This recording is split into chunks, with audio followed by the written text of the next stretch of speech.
Angin malam berdesir pelan, menyelinap di antara celah-celah ventilasi kayu jati yang sudah mulai dimakan usia.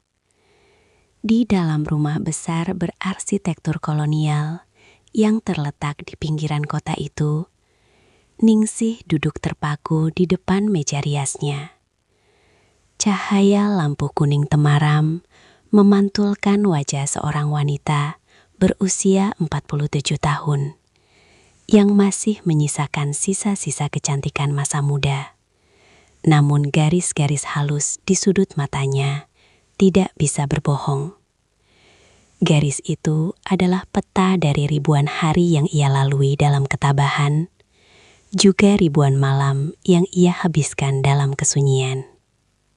Sudah 5 tahun sejak suaminya, satu-satunya tempatnya bersandar, dipanggil oleh Sang Pencipta.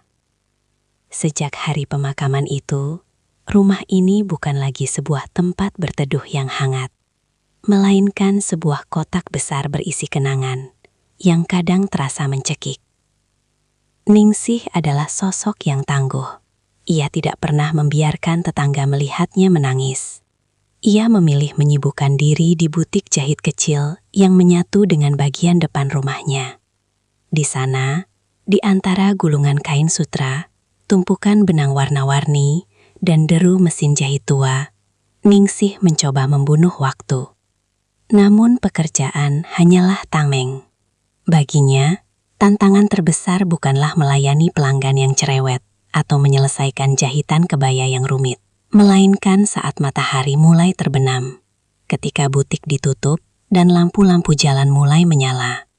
Ningsih harus masuk ke dalam rumah, mengunci pintu, dan berhadapan dengan musuh terbesarnya. Gema suaranya sendiri. Rumah itu terasa terlalu luas.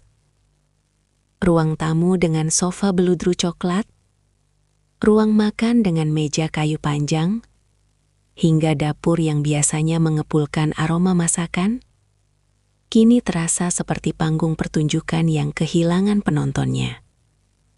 Ningsih seringkali sengaja membiarkan televisi di ruang tengah menyala tanpa henti. Bukan untuk ditonton, melainkan hanya agar ada suara manusia yang memecah keheningan. Ia butuh suara itu untuk meyakinkan dirinya bahwa ia belum sepenuhnya hilang dalam kesepian. Anak-anak sudah punya hidup sendiri, Ningsih. Kamu harus kuat, bisiknya pada bayangannya di cermin. Anak sulungnya, seorang perempuan yang sangat ia cintai, kini tinggal di apartemen mewah di pusat kota bersama suaminya.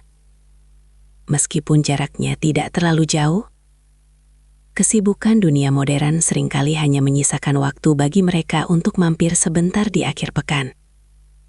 Membawa cucu kecilnya yang lari ke sana kemari, memberikan kecupan singkat di pipi, lalu kembali pergi saat hari mulai gelap.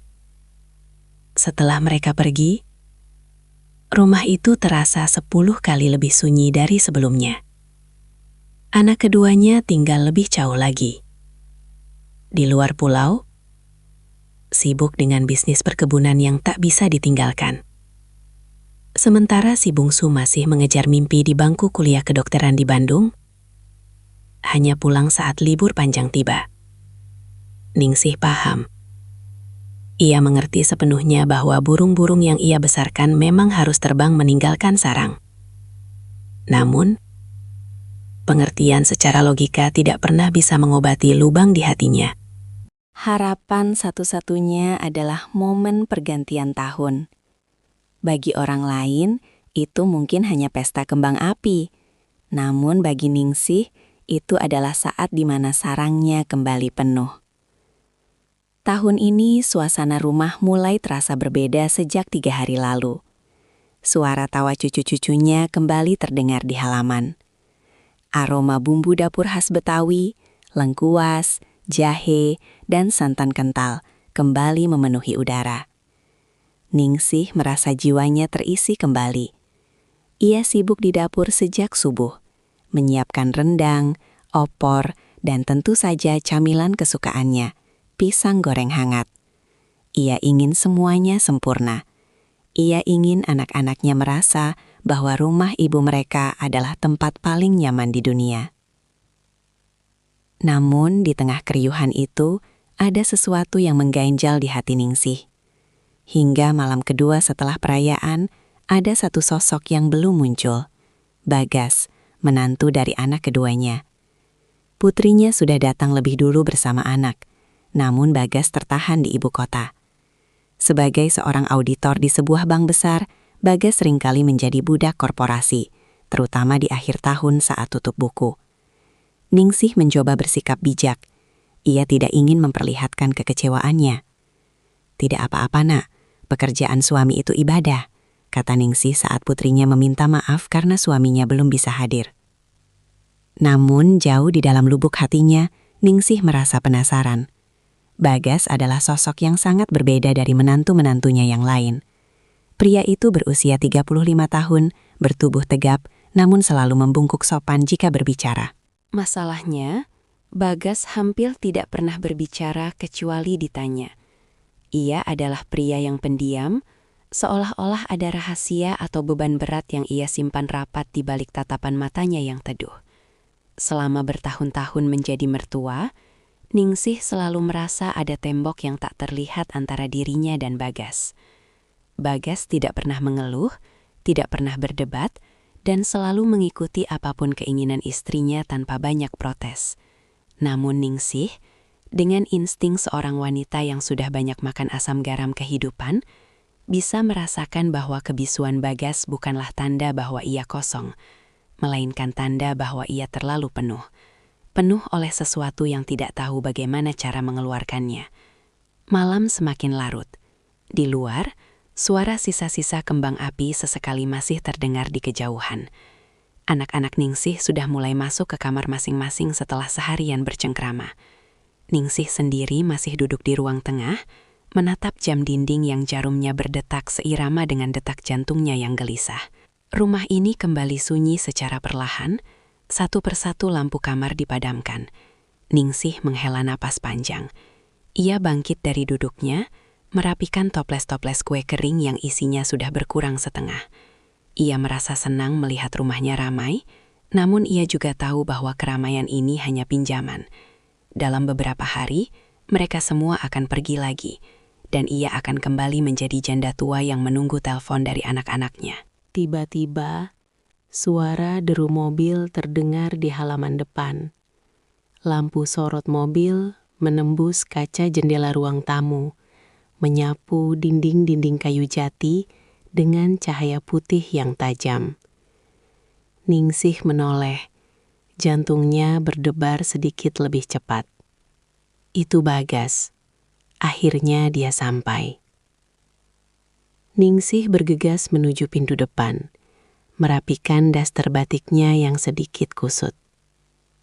Saat pintu dibuka, udara dingin malam langsung menyergap kulitnya. Di sana, di bawah lampu teras yang temaram, Bagas berdiri sambil membawa tas pundak kecil. Wajahnya tampak sangat kuyu, matanya merah karena kekelahan, dan ada garis kekelahan yang sangat dalam di keningnya. "Selamat malam, Bu. Maaf Bagas baru sampai." Suara Bagas terdengar rendah, hampir seperti bisikan yang pecah. Ningsih menatap menantunya itu.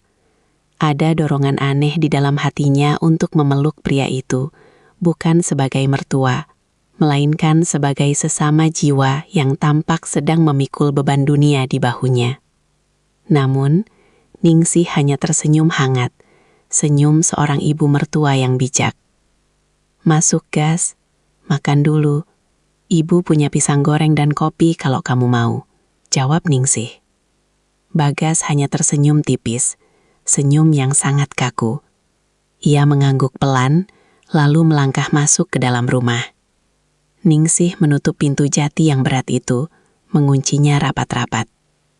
Ia tidak tahu bahwa dengan mengunci pintu itu, ia juga baru saja mengunci dirinya sendiri dalam sebuah rangkaian kejadian yang akan mengubah hidupnya selamanya. Di ruang tengah yang remang-remang itu, Gema sunyi yang tadi ia takuti perlahan menghilang, digantikan oleh kehadiran sosok pria yang diam-diam menyimpan badai di dalam dadanya.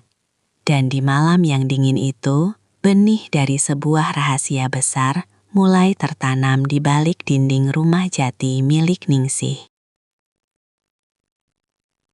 Malam kelima setelah puncak perayaan Tahun Baru, biasanya membawa suasana melankolis di rumah Ningsih.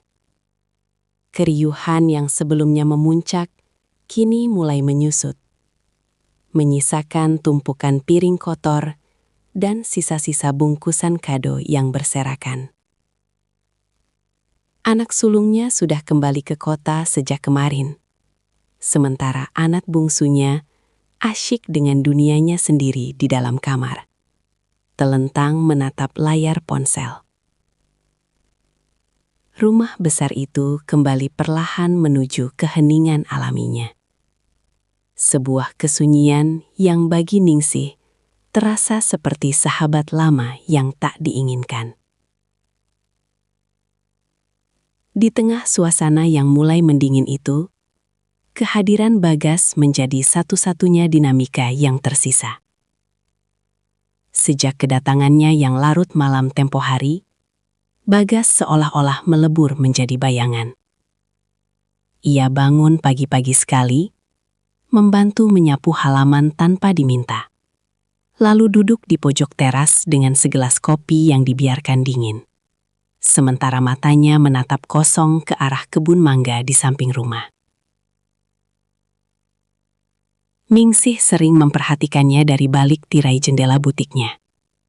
Ada sesuatu pada cara Bagas duduk.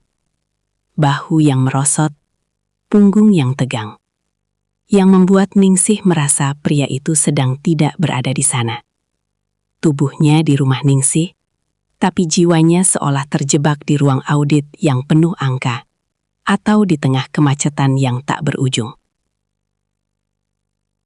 Ningsih merasa iba, sebuah perasaan yang seharusnya wajar bagi seorang mertua. Namun ada bumbu penasaran yang mulai merayap di benaknya. Dia pria yang baik, tapi seperti ada sesuatu yang patah di dalamnya. Gumam Ningsih sambil menusukkan jarum ke kain bludur hitam yang sedang ia kerjakan. Malam itu, jam dinding jati di ruang tengah berdentang 12 kali. Suaranya berat dan berwibawa, menggema ke setiap sudut ruangan yang gelap. Ningsih terbangun dari tidurnya, bukan karena suara jam, tapi karena rasa haus yang mendesak dan gelisah yang tak kunjung padam. Ia bangkit dari tempat tidur, merapikan rambutnya yang sedikit berantakan, dan menyampirkan kain selendang di bahunya untuk menghalau dingin. Saat ia melangkah menuju dapur, ia melihat cahaya remang-remang berasal dari ruang tengah. Televisi menyala tanpa suara, menampilkan gambar-gambar bergerak yang hanya memberikan bias cahaya biru pada dinding. Di sana, di atas sofa coklat tua yang mulai kusam, Bagas duduk terdiam. Ia tidak sedang menonton, ia hanya menatap layar kosong itu dengan pandangan yang paling hampa yang pernah Ningsih lihat seumur hidupnya. Ningsih terhenti sejenak di ambang pintu dapur. Ia ragu untuk menyapa, takut merusak keheningan yang tampaknya sedang dinikmati, atau mungkin justru sedang menyiksa menantunya itu. Namun, perutnya terasa lapar, dan ia ingat masih ada beberapa sisir pisang kepok di atas meja makan. Bagas, belum tidur? Suara Ningsih memecah kesunyian, lembut namun cukup mengejutkan di tengah malam yang mati. Bagas tersentak kecil. Ia menoleh dengan gerakan kaku, seolah-olah lehernya sudah lama tidak digerakkan. Begitu melihat Ningsih, ia segera memperbaiki posisi duduknya dan mencoba memaksakan sebuah senyuman. Senyuman yang terlihat sangat melelahkan. Ibu, belum Bu. Mata saya belum mau diajak kompromi, jawab Bagas dengan suara serak. Ningsih berjalan mendekat. Ibu juga sama, haus sekalian mau goreng pisang. Kamu mau? Dari tadi sore belum makan banyak kan? Ibu lihat piringmu tadi masih sisa. Bagas tampak ragu sejenak. Namun aroma pisang kepok yang sudah ranum di atas meja seolah menjadi undangan yang sulit ditolak. Boleh Bu, biar saya bantu. Gak usah, kamu duduk saja di situ. Biar ibu yang kerjakan. Sudah biasa ibu mah, jam segini masih melek. Tolak Ningsih halus. Ningsih melangkah ke dapur, menyalakan kompor gas yang memercikan api biru di kegelapan. Ia mulai mengupas pisang, membelahnya menjadi 2, lalu mencelupkannya ke dalam adonan tepung terigu yang sudah ia campur dengan sedikit garam dan vanili. Suara desisan minyak panas saat pisang dimasukkan ke dalam wajan menjadi satu-satunya melodi di dapur itu. Bau harum pisang goreng yang manis segera memenuhi ruangan, mengalahkan bau apek debu di sudut-sudut rumah tua. Beberapa menit kemudian, Ningsih keluar membawa sepiring besar pisang goreng yang masih mengepulkan uap panas, dan 2 gelas teh tawar hangat. Ia meletakkan nampan itu di meja rendah di depan Bagas, lalu duduk di kursi rotan di samping sofa. Ayo dimakan, mumpung masih hangat. Kalau sudah dingin, tepungnya keras, ajak Ningsih. Bagas mengambil 1 potong, meniupnya pelan, lalu menggigitnya. Enak Bu, pas manisnya. Mereka makan dalam diam selama beberapa saat. Hanya terdengar bunyi renyah dari tepung yang digigit dan detak jam dinding yang seolah semakin nyaring karena tidak ada suara lain. Ningsih memperhatikan Bagas dari sudut matanya. Di bawah cahaya televisi yang redup, Bagas terlihat lebih muda, namun juga lebih rapuh. Ada garis-garis kehitaman di bawah matanya, tanda dari malam-malam panjang yang dilewati tanpa istirahat yang cukup. Kerjaan di kantor berat sekali ya, Gas.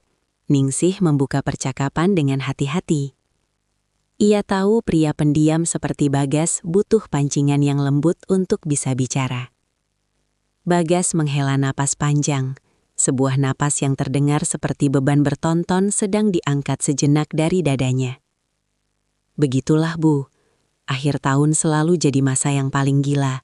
Semua angka harus benar, semua laporan harus beres. Tekanannya bukan cuma dari atasan, tapi dari rasa takut kalau ada yang salah. Ia berhenti sejenak, menyesap teh hangatnya. Terkadang saya merasa hidup saya ini cuma deretan angka-angka Bu. Pergi pagi saat anak-anak masih tidur, pulang malam saat mereka sudah di alam mimpi. Di kantor dikelilingi kertas, di rumah kadang saya merasa asing di rumah sendiri. Ningsih terdiam. Kalimat terakhir Bagas seolah menghantam tepat di ulu hatinya. Asing di rumah sendiri? Bukankah itu yang ia rasakan selama 5 tahun ini? Meski ini adalah rumahnya, rumah tempat ia membesarkan anak-anaknya, ia seringkali merasa seperti tamu di sebuah bangunan kosong yang luas. Ibu mengerti, bisik Ningsih. Suaranya sedikit bergetar. Ibu sudah 5 tahun tinggal di sini sendirian. Kadang ibu bicara sama mesin jahit cuma supaya telinga ibu dengar suara manusia. Kesepian itu, dia tidak peduli kita punya uang atau punya keluarga. Dia cuma tahu cara masuk dan tinggal di dalam hati. Bagas menoleh, menatap mertuanya dengan tatapan yang berbeda dari sebelumnya. Selama ini ia melihat Ningsih sebagai sosok ibu mertua yang tegar, janda tangguh yang mandiri. Ia tidak pernah menyangka bahwa di balik kebaya rapi dan senyum ramahnya, Ningsih menyimpan luka sunyi yang sama besarnya dengan kegelisahan yang ia miliki. Ibu juga merasa begitu? Tanya Bagas lirih. Ningsih mengangguk pelan. Setiap malam, Gas. Setiap malam ibu duduk di sini, menonton televisi yang ibu sendiri tidak tahu ceritanya tentang apa, cuma supaya rumah ini tidak terasa seperti kuburan. Momen itu menjadi titik balik. Di antara aroma pisang goreng dan teh tawar, tembok es yang selama ini memisahkan mertua dan menantu itu mulai retak. Bagas tidak lagi merasa perlu menjaga jarak profesional sebagai menantu yang sopan. Ia merasa menemukan seseorang yang benar-benar bisa mendengar frekuensi kesedihannya. Kadang aku iri sama ibu, kata Bagas. Kini ia tidak lagi menggunakan kata ganti saya yang kaku. Ibu punya butik, punya kesibukan yang ibu cintai. Aku cuma melakukan apa yang orang harapkan dari aku. Jadi suami yang cari uang, jadi ayah yang bertanggung jawab. Tapi aku lupa gimana caranya jadi diri sendiri. Ningsih bergeser duduknya, sedikit lebih dekat ke arah sofa tempat Bagas berada. Ia bisa mencium aroma parfum maskulin Bagas yang samar bercampur dengan bau keringat sisa perjalanan. Ada dorongan naluriah untuk menyentuh bahu pria itu, untuk memberikan kekuatan, seperti yang ia lakukan pada anak-anaknya dahulu. Hidup memang sering memaksa kita jadi orang lain, Gas, jawab Ningsih lembut. Tapi malam ini, di rumah ini, kamu tidak perlu jadi auditor. Kamu tidak perlu jadi menantu yang sempurna. Kamu cuma Bagas. Bagas menatap Ningsih. Mata wanita itu berkaca-kaca, memantulkan cahaya TV yang membuat matanya terlihat bersinar di kegelapan. Untuk pertama kalinya, Bagas melihat Ningsih bukan sebagai ibu dari istrinya, melainkan sebagai seorang wanita yang hangat, yang penuh pengertian, dan yang sama seperti dirinya, sedang sangat merindukan sentuhan manusia. Keheningan malam itu kini terasa berbeda, tidak lagi mencekam, melainkan terasa intim dan berbahaya. Ada udara yang mendadak terasa lebih berat di antara mereka. Jarak di antara kursi rotan dan sofa itu seolah-olah mengecil dengan sendirinya. Ningsih bisa merasakan jantungnya berdegup lebih kencang. Ia tahu ini salah. Ia tahu Bagas adalah suami anaknya. Namun, rasa hangat yang menjalar di dadanya saat Bagas menatapnya dengan penuh rasa terima kasih adalah sesuatu yang sudah lama hilang dari hidupnya. Dan bagi Ningsih, di malam yang sunyi ini, rasa hangat itu terasa jauh lebih nyata daripada norma apapun yang pernah ia pelajari.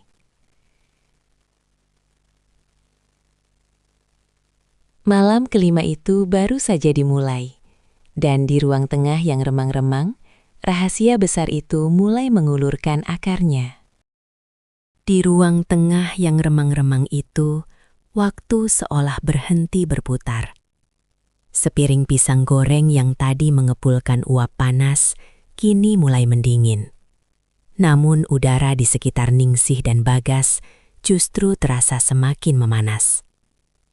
Televisi masih menyiarkan gambar-gambar tanpa suara, membiarkan cahaya biru dan putih menari-nari di wajah mereka bergantian, menciptakan bayangan yang dramatis pada dinding-dinding kayu jati. Bagas menghela napas panjang. Sebuah suara yang terdengar begitu berat di tengah keheningan malam yang mati. Ia menatap gelas teh tawarnya yang tinggal separuh, seolah mencari jawaban atas kegelisahan hidupnya di dalam genangan air coklat itu. Ibu tahu tidak, suara Bagas memecah kesunyian, lebih rendah dan lebih parau dari sebelumnya. Di kantor, semua orang menganggap saya mesin. Di rumah, istri saya menganggap saya bank berjalan. Kadang saya ingin sekali berteriak, bertanya pada diri sendiri, lalu Bagas itu siapa? Di mana Bagas yang dulu suka menggambar, yang dulu suka duduk diam di pinggir sungai hanya untuk melihat air mengalir? Ningsih mendengarkan dengan seluruh jiwanya. Ia tidak memotong. Sebagai seorang wanita yang telah menghabiskan puluhan tahun mendengarkan deru mesin jahit, ia tahu betul perbedaan antara suara yang hanya sekadar bicara dan suara yang berasal dari lubuk hati yang terluka. Dunia ini memang kejam, Gas, sahut Ningsih lirih. Ia memberanikan diri untuk menggeser posisi duduknya dari kursi rotan ke tepi sofa, sedikit lebih dekat dengan Bagas. Dunia menuntut kita menjadi pilar, tapi mereka lupa. Pilar pun bisa retak jika terus-menerus memikul beban yang bukan miliknya. Ibu pun begitu. 5 tahun ini, ibu dianggap janda tangguh. Orang-orang memuji betapa kuatnya ibu mengelola butik sendirian. Tapi tidak ada yang tahu, setiap kali ibu mengunci pintu butik, ibu merasa seperti masuk ke dalam penjara yang ibu buat sendiri. Bagas menoleh. Jarak mereka kini hanya terpaut sekian puluh sentimeter. Dalam keremengan, mata Bagas yang biasanya tampak kaku kini terlihat basah. "Ibu tidak sendirian," bisik Bagas. "Malam ini setidaknya ibu tidak sendirian." Kata-kata itu, sesederhana apapun, terasa seperti siraman air dingin di tengah padang pasir bagi Ningsih. Selama bertahun-tahun, ia telah merindukan seseorang yang mengakui keberadaannya bukan hanya sebagai ibu atau mertua, tapi sebagai manusia, sebagai seorang wanita. Ningsih tersenyum getir. Ibu seringkali merasa iri pada kain-kain di butik itu, Gas. Mereka bisa dipotong, dijahit, digabungkan menjadi sesuatu yang baru dan indah. Sementara hidup ibu terasa seperti kain sisa yang sudah tidak punya pola lagi. Hanya potongan-potongan kecil yang menunggu waktu untuk dibuang. Bagas tiba-tiba meletakkan gelasnya di meja dengan sedikit hentakan. Ia memutar tubuhnya menghadap Ningsih sepenuhnya. "Jangan bicara begitu, Bu. Ibu adalah satu-satunya orang di rumah ini yang membuat aku merasa benar-benar pulang. Istriku." Dia baik, tapi dia terlalu sibuk dengan dunianya, dengan standar hidupnya, dengan anak-anak. Hanya ibu yang bertanya bagaimana kabarku. Hanya ibu yang menyiapkan makanan kesukaanku tanpa aku minta.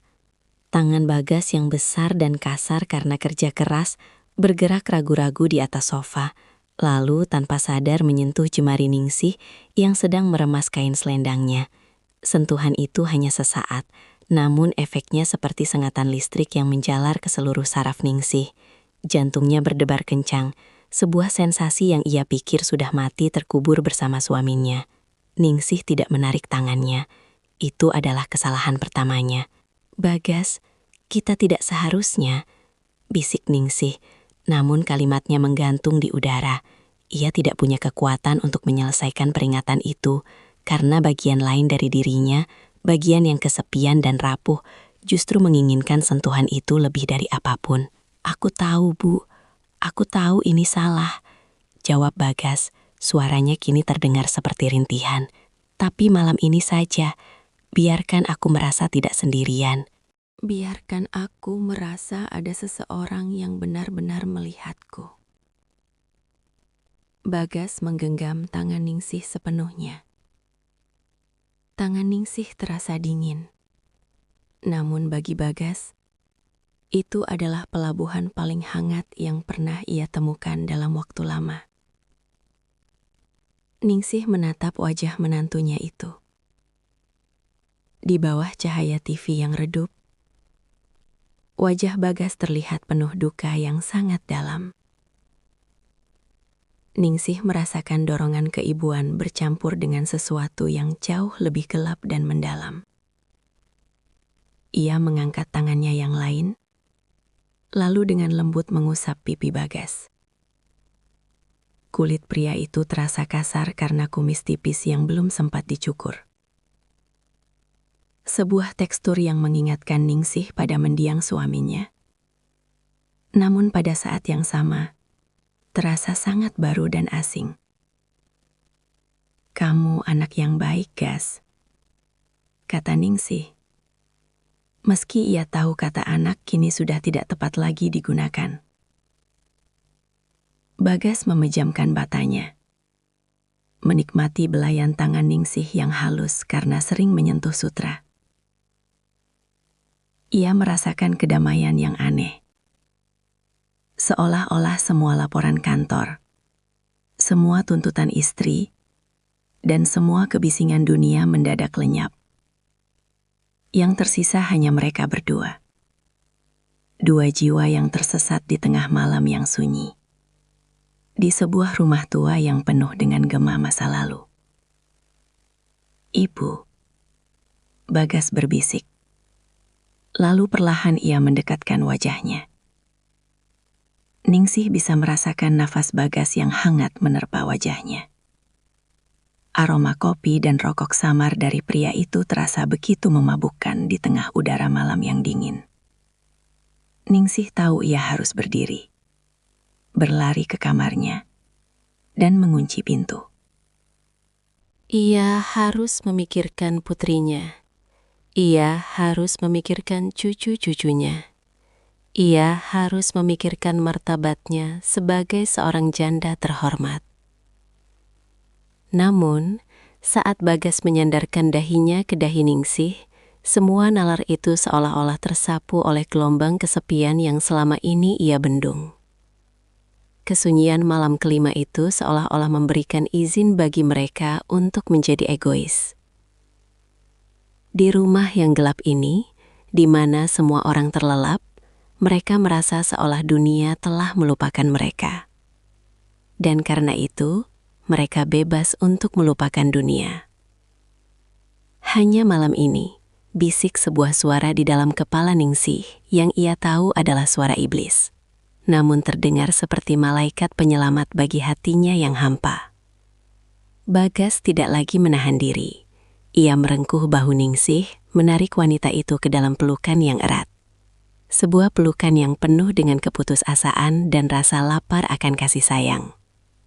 Ningsih membalas pelukan itu, membenamkan wajahnya di dada Bagas, menghirup aroma maskulin yang selama ini hanya ia bayangkan dalam mimpi-mimpi sunyinya. Di luar, jam dinding berdentang 1 kali, menandakan waktu telah melewati tengah malam. Di dalam ruang tengah itu, garis yang memisahkan mertua dan menantu telah benar-benar lumat. Luka yang terbuka itu tidak lagi berdarah, melainkan mulai saling bertautan, mencari penyembuhan di tempat yang paling salah. Pisang goreng di atas meja kini sudah dingin sepenuhnya, tak lagi dihiraukan. Televisi masih menyala, menampilkan titik-titik statis setelah siarannya berakhir. Menjadi satu-satunya saksi bisu atas sebuah pengkhianatan yang lahir dari rahim kesepian yang paling kelam. Malam itu, di bawah atap rumah jati yang megah, Ningsih dan Bagas telah melangkah masuk ke dalam sebuah labirin tanpa jalan keluar.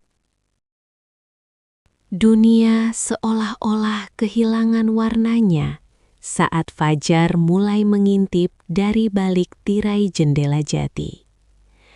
Cahaya keabu-abuan yang dingin merayap masuk, menyinari butiran debu yang menari di udara ruang tengah, seolah mengejek kekacauan yang baru saja terjadi. Ningsih terbangun dengan sentakan jantung yang menyakitkan. Ia masih berada di sofa coklat itu, namun segalanya telah berubah. Rumah yang kemarin terasa seperti istana kenangan, kini mendadak terasa seperti penjara yang penuh dengan mata yang mengawasi. Bagas sudah tidak ada di sampingnya. Pria itu berdiri di dekat jendela besar yang menghadap ke halaman samping, membelakangi Ningsih. Punggungnya yang tegap tampak kaku, seolah sedang menahan beban langit agar tidak runtuh menimpa rumah itu. Suara kicau burung gereja di luar terdengar seperti teriakan penghakiman di telinga Ningsih. Ningsih merapikan daster batiknya dengan tangan gemetar. Setiap gesekan kain di kulitnya mengingatkannya pada kehangatan semalam. Sebuah kehangatan yang kini berubah menjadi api yang membakar harga dirinya. Ia berdiri dengan kaki yang terasa lemas, seolah seluruh tulangnya telah berubah menjadi bubur. Gas! Suara Ningsih nyaris tidak keluar. Ia terdengar seperti orang asing bagi dirinya sendiri. Bagas menoleh perlahan. Wajahnya yang biasanya tenang kini terlihat hancur. Matanya yang cekung menyiratkan duka yang lebih dalam daripada saat ia pertama kali datang. Tidak ada kata-kata. Keheningan di antara mereka bukan lagi keheningan yang menyatukan seperti semalam, melainkan keheningan yang memisahkan mereka. ke dalam dua kutub penyesalan yang berbeda. "Aku harus mandi, Bu. Sebentar lagi anak-anak bangun," kata Bagas dengan suara yang datal, hampa, tanpa ekspresi. Ia melangkah pergi tanpa berani menatap mata Ningsih lebih dari sedetik. Ningsih terpaku di tengah ruangan. Ia menatap piring pisang goreng yang masih tersisa satu potong. Kini tampak pucat dan layu. Gelas-gelas teh yang kosong menyisakan noda melingkar di atas meja. Saksi bisu betapa cepatnya martabat seorang manusia bisa luluh lantak hanya karena satu malam kesepian yang tak terkendali. "Ya Tuhan, apa yang sudah aku lakukan?" bisik Ningsih sambil menutup wajah dengan kedua telapak tangannya. Air mata yang panas mulai mengalir, namun ia segera menghapusnya. Ia tidak boleh menangis. Ia tidak punya hak untuk menangis. Sebagai seorang ibu mertua, ia seharusnya menjadi benteng terakhir moralitas keluarga ini, bukan orang yang merubuhkannya. Sandiwara pagi hari. 1 jam kemudian, rumah itu mulai hidup. Suara pintu kamar yang dibuka, gemericik air dari kamar mandi, dan celoteh cucu-cucunya mulai memenuhi udara. Ningsih berada di dapur, bergerak seperti robot. Ia memotong bawang, menyalakan kompor, dan menyiapkan sarapan nasi goreng dengan gerakan yang terlalu cepat. Seolah-olah dengan menyibukkan tangan, ia bisa membungkam pikirannya. Putrinya, istri Bagas, masuk ke dapur dengan wajah segar dan senyum yang lebar. "Pagi, Bu. Wah, baunya enak sekali. Ibu kok rajin banget sih? Padahal semalam kayaknya ibu tidur larut ya." Jantung Ningsih seakan berhenti berdetak sesaat. Ia membelakangi putrinya, pura-pura sibuk mengaduk nasi di penggorengan. "Iya, Nak. Ibu cuma mau memastikan kalian sarapan enak sebelum nanti bersiap-siap pulang." "Bagas mana, Bu? Tadi aku bangun dia sudah tidak ada di kamar," tanya putrinya sambil mengambil gelas untuk membuat kopi. Tadi ibu lihat dia di depan, mungkin cari udara segar," jawab Ningsih. Suaranya terdengar kaku di telinganya sendiri, namun putrinya tampaknya tidak menyadari ada nada yang salah. Tak lama kemudian, Bagas masuk ke ruang makan. Ia sudah berpakaian rapi, rambutnya basah, disisir ke belakang, tampak seperti menantu teladan yang selalu dibanggakan keluarga. Ia duduk di meja makan, mengambil piring, dan mulai menyendok nasi goreng tanpa banyak bicara. Ningsih meletakkan piring tambahan di tengah meja. Saat tangannya bergerak, ia secara tidak sengaja bersentuhan dengan lengan Bagas. Hanya sepersekian detik, namun sensasinya seperti ledakan. Ningsih segera menarik tangannya kembali, wajahnya memanas. Ia melirik Bagas, namun pria itu tetap menunduk, fokus pada makanannya seolah-olah nasi goreng itu adalah hal paling penting di dunia. "Pak, kok diam saja? Kurang tidur ya?" tanya sang istri sambil mengusap pundak Bagas dengan mesra. Bagas tersedak sedikit, lalu mengangguk. "Iya, agak pusing sedikit. Mungkin karena perjalanan kemarin." Ningsih yang berdiri di dekat wastafel merasa dadanya sesak. Melihat putrinya menyentuh Bagas dengan penuh kasih sayang, membuatnya merasa seperti seorang kriminal. Ia merasa seperti pencuri yang telah mengambil sesuatu yang bukan haknya. Dan kini ia harus berdiri di sana, menonton pemilik aslinya menikmati apa yang tersisa. Ketegangan yang tersembunyi.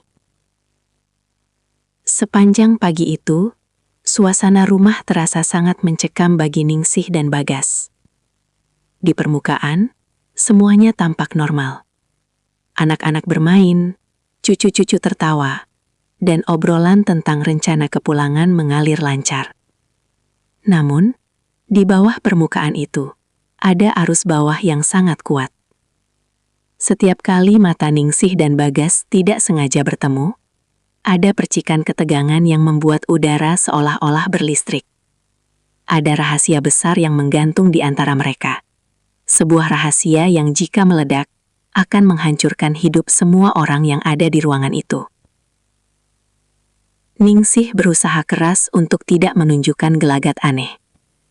Ia berbicara lebih banyak dari biasanya, tertawa pada lelucon cucunya dengan sedikit terlalu keras, dan terus-menerus bergerak. Ia takut, jika ia diam barang sedetik saja, wajahnya akan mengkhianati perasaannya. Ia takut orang-orang akan melihat sisa-sisa malam itu di matanya yang sembab. Sementara itu, Bagas kembali ke sifat aslinya, pendiam. Namun kali ini, pendiamnya terasa berbeda. Ia bukan lagi pendiam karena lelah atau tertutup, melainkan pendiam karena takut. Ia menghindari kontak mata dengan Ningsih sebisa mungkin. Namun, justru itulah yang membuat suasana semakin aneh bagi Ningsih. Penolakan Bagas untuk menatapnya justru menegaskan bahwa apa yang terjadi semalam adalah nyata, bukan sekedar mimpi buruk yang bisa dihapus. Menjelang siang, saat anak-anak sedang berkemas di kamar, Ningsih pergi ke teras samping untuk mengambil jemuran kain serbet. Di sana, ia menemukan Bagas sedang berdiri sendirian, merokok dengan terburu-buru. "Gas," panggil Ningsih lirih.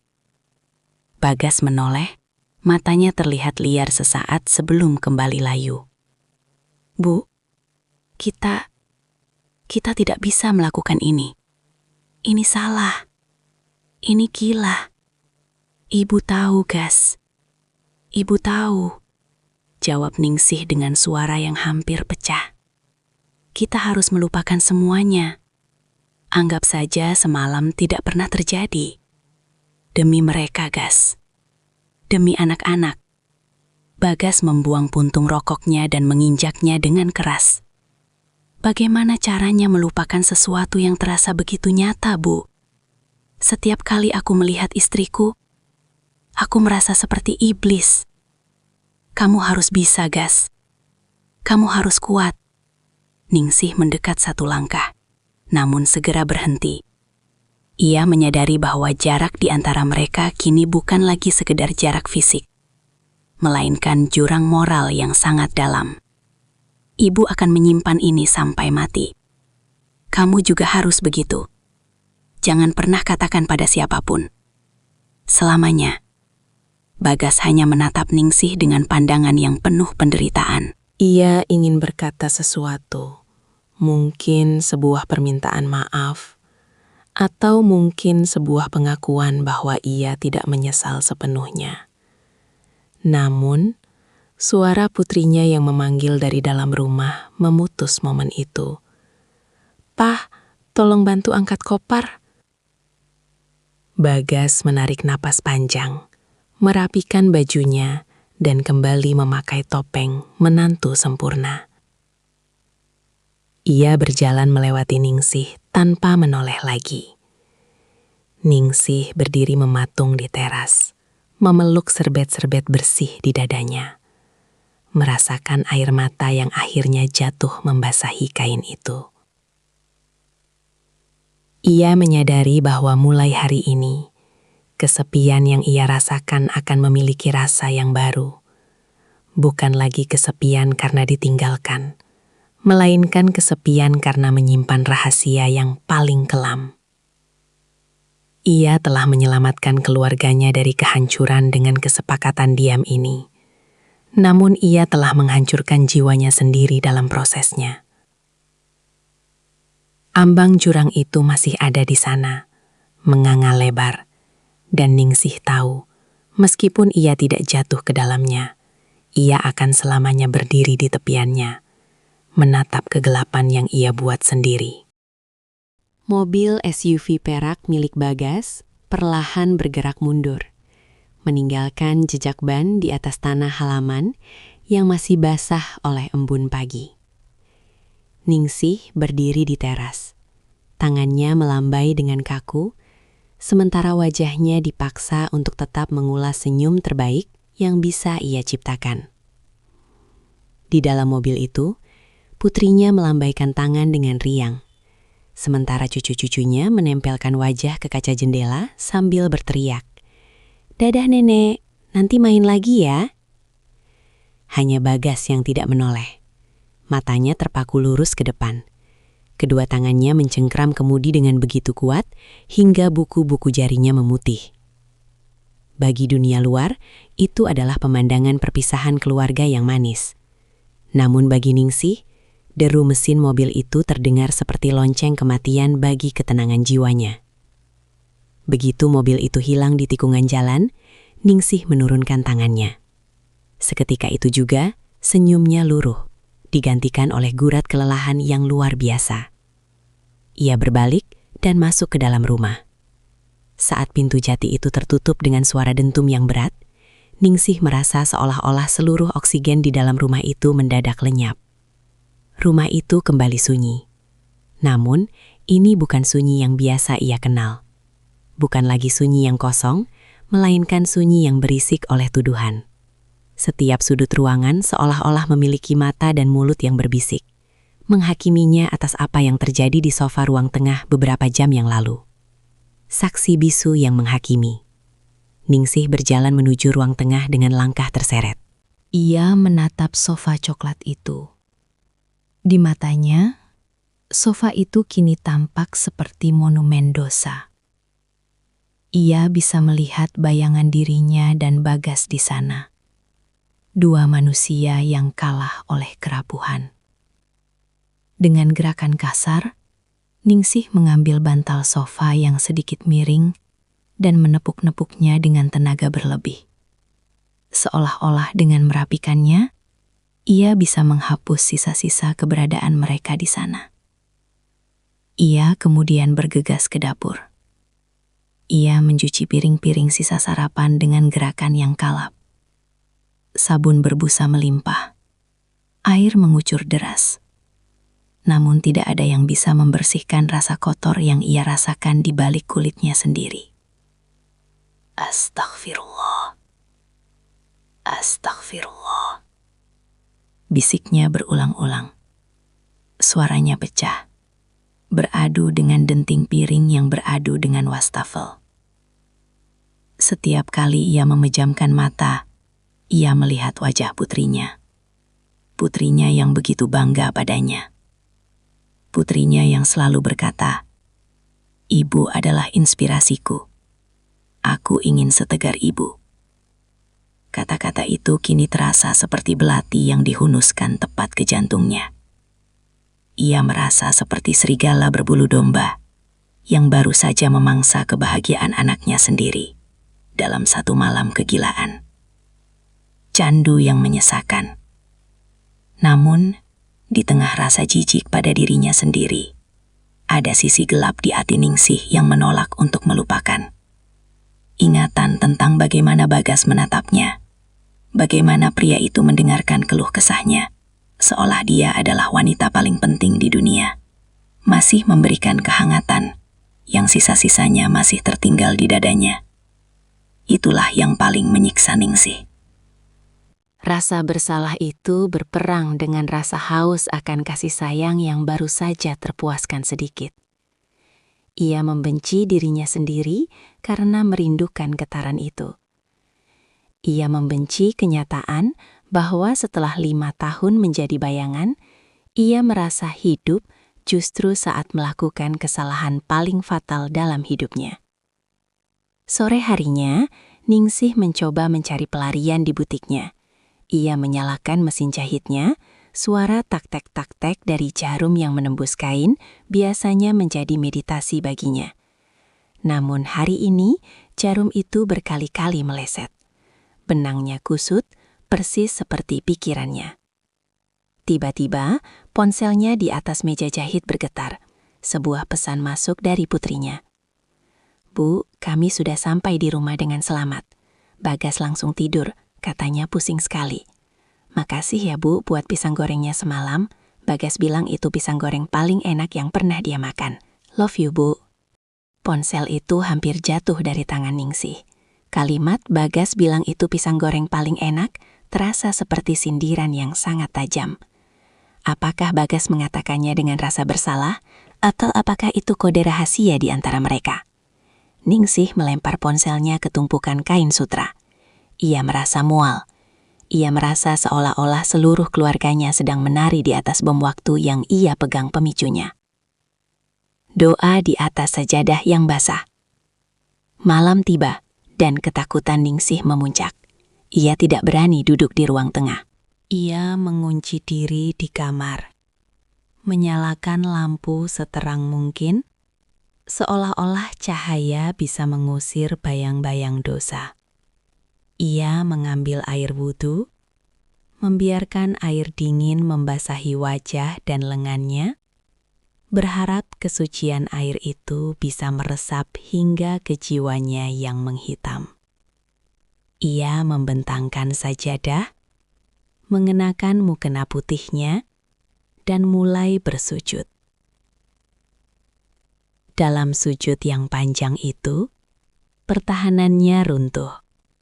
Ningsih terisak hingga bahunya berguncang hebat. Di atas kain sajadah itu, ia mengadu pada Sang Pencipta. Ya Allah, hamba adalah wanita yang lemah. Hamba tersesat dalam kesepian hamba sendiri. Cabutlah rasa ini ya Allah.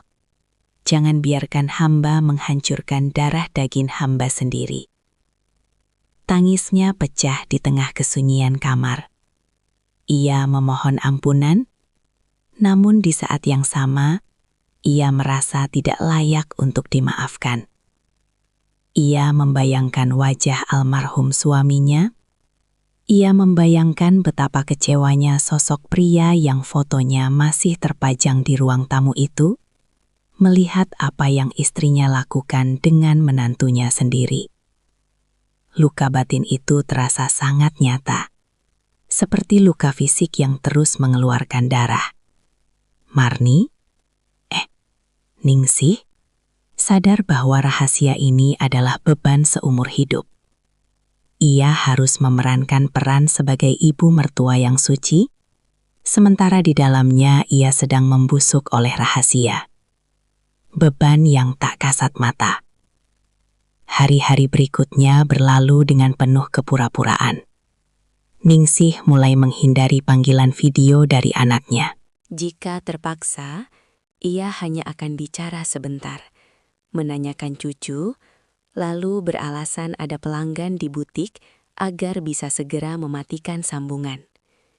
Ia takut matanya akan bicara. Ia takut jika ia melihat wajah Bagas di layar ponsel, ia akan hancur sekali lagi. Sementara itu, ia mulai memperbanyak sedekah ke panti asuhan dan masjid di dekat rumahnya. Ia bekerja 2 kali lebih keras di butik, berharap kelelahan fisik bisa membuatnya langsung tertidur tanpa sempat berpikir. Namun, setiap kali ia memejamkan mata, aroma kopi dan rokok samar milik Bagas seolah-olah kembali tercium di indera penciumannya. Ningsih menyadari satu hal yang mengerikan. Ia tidak hanya dihantui oleh rasa bersalah, tapi juga oleh rasa takut bahwa suatu hari nanti Bagas akan kembali. Dan ia lebih takut lagi pada kenyataan bahwa ia mungkin tidak akan punya kekuatan untuk menolaknya lagi. Kesepian yang dulu ia anggap sebagai musuh, kini terasa seperti tempat perlindungan. Karena dalam kesepian, tidak ada orang yang tersakiti oleh rahasianya.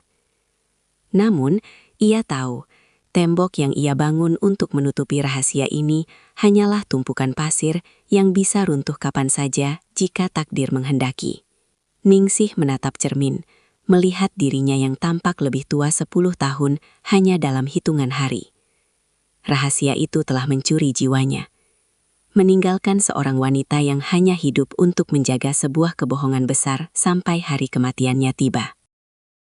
Bulan-bulan berganti, dan musim hujan mulai membasahi tanah Betawi, membawa hawa dingin yang menusuk hingga ke tulang. Di rumah besar itu, Ningsih menjalani hidupnya seperti sebuah jam mekanik yang terus berdetak tanpa nyawa. Butik jahitnya kini lebih produktif dari sebelumnya, bukan karena ia ambisius, melainkan karena hanya di balik deru mesin jahitlah ia bisa menenggelamkan suara-suara di kepalanya. Setiap helai kain yang ia jahit seolah-olah adalah usaha untuk menambal lubang besar di jiwanya.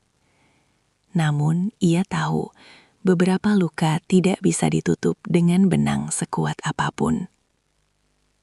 Rahasia malam tahun baru itu tidak pernah terucap lagi. Antara Ningsih dan Bagas tercipta sebuah kesepakatan diam yang lebih kokoh daripada tembok beton. Mereka adalah dua orang yang saling berbagi kematian di dalam diri mereka masing-masing. Pertemuan yang menyakitkan. Ujian terberat datang saat Idul Fitri tiba, beberapa bulan setelah kejadian itu. Rumah Ningsih kembali penuh. Anak-anaknya pulang, termasuk putri keduanya bersama Bagas dan cucu-cucu mereka. Ningsih harus mengenakan topeng paling sempurna yang pernah ia buat. Ia memasak ketupat, menyiapkan rendang, dan tersenyum menyalami tetangga, seolah-olah ia adalah janda paling suci di lingkungan itu. Saat Bagas melangkah masuk ke rumah, suasana mendadak terasa hampa bagi Ningsih. Pria itu tampak lebih kurus, rambutnya sedikit memutih di bagian samping, dan matanya kini memiliki kedalaman duka yang permanen. Pertemuan yang menyakitkan. Ketika tiba giliran Bagas untuk sungkem, mencium tangan Ningsih sebagai mertuanya, seluruh tubuh Ningsih menegang. Tangan mereka bersentuhan, singkat, namun rasanya seperti aliran listrik yang membakar. Bagas menundukkan kepala sangat dalam. Suaranya bergetar saat mengucapkan kalimat formal. Mohon maaf lahir dan batin, Bu. Maafkan semua kesalahan Bagas. Ningsih menatap ubun-ubun menantunya itu. Air matanya hampir jatuh, bukan karena haru kemenangan Idul Fitri, melainkan karena ironi yang begitu pahit.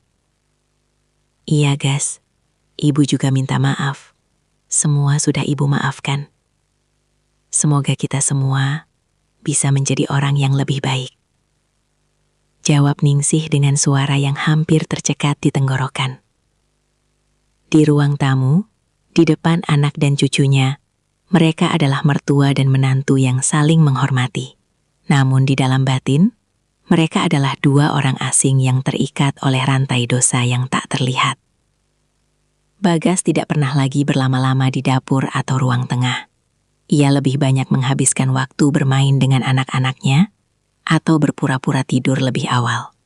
Mereka saling menghindari, bukan karena benci, tapi karena melihat wajah satu sama lain adalah cara tercepat untuk memanggil kembali rasa bersalah yang menyesakkan dada.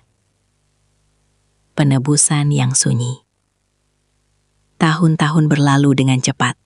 Anak bungsu Ningsih lulus kuliah, putri sulungnya pindah ke luar negeri, dan Ningsih semakin menua. Rambutnya kini memutih sepenuhnya. Butiknya sudah ia tutup karena matanya tak lagi kuat melihat lubang jarum. Namun rumah itu tetap ia tinggali sendirian. Bagas, di sisi lain, berubah menjadi suami yang luar biasa perhatian. Ia seolah-olah mendedikasikan sisa hidupnya untuk menebus satu malam kesalahan itu. Ia tidak pernah lagi mengeluh pada istrinya. Ia menjadi ayah yang sangat hadir untuk anak-anaknya.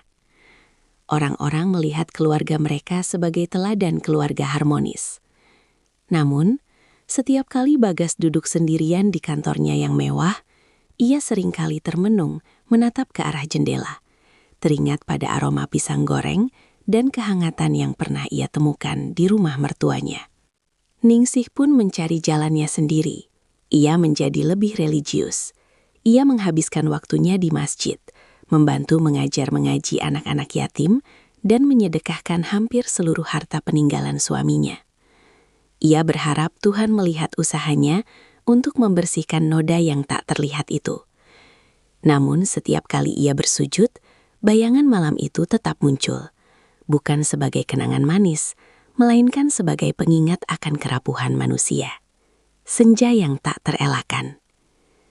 Suatu sore di usianya yang ke-65, Ningsih duduk di kursi rotan di teras samping, tempat ia dan Bagas pernah berbicara. Ia menatap matahari yang perlahan tenggelam, mewarnai langit dengan semburat jingga dan ungu yang megah. Tubuhnya mulai sering sakit-sakitan, dan ia tahu waktunya mungkin tidak lama lagi. Telepon genggamnya bergetar. Sebuah video call dari cucunya, yang kini sudah beranjak remaja. Di latar belakang, ia melihat Bagas sedang memanggang daging di halaman belakang rumah mereka. Tampak bahagia dikelilingi anak-anaknya. Bagas sempat menoleh ke kamera, melambaikan tangan, dan tersenyum tipis pada Ningsih. Ningsih membalas senyuman itu. Di momen itu, Ningsih menyadari sesuatu.